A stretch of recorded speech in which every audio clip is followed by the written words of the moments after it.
పచ్చిమిరపకాయలు, 4 వెల్లుల్లిపాయలు, ధనియాలు, జీలకర్ర, ఆవాలు మొత్తం కలిపి 2 స్పూన్లు, కరివేపాకు కొద్దిగా. వీటిని చిక్కటి కలి అంటారు. ఇది పాతకాలం నాటివండి. ఇవి ఎక్కువ పల్లెటూరులోనే వాడతారు.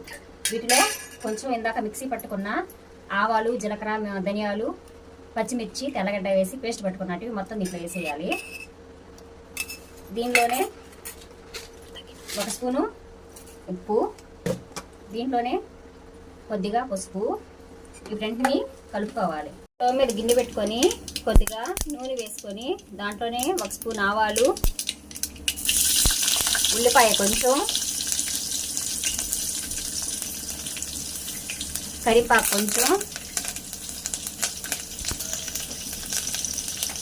వీటన్నిటిని వేగించుకోవాలి.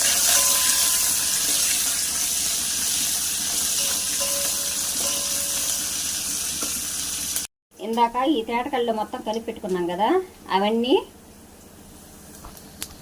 దీంట్లో పోసేయాలి.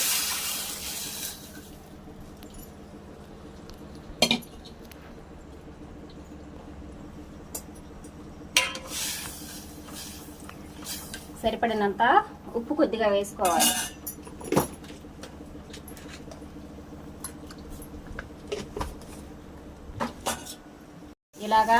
ఇలాగ తెల్లేదాకా ఉంచి ఆపేసుకోవాలండి. అంతేనండి, తేటకలి రెడీ అయిపోయి. ఇవి వేడి వేడి అన్నంలో వేసుకుని తింటే ఎంతో బాగుంటాయండి. పాతకాలంలో అమ్మమ్మ కాలం నాటి వాళ్ళు ఇట్లాగే చేసుకొని తినేవాళ్ళు. ఇప్పటి రోజుల్లో ఇవి దొరకడం చాలా కష్టమైపోయింది. ఇప్పుడు ఇవి తయారు ఎలా చేసుకుంటారో చెప్పనా?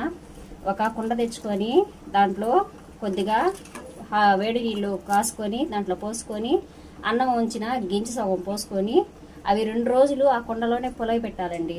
పులిసిన తర్వాత ఇలాగా తేటకలు తయారు చేసుకుంటారు.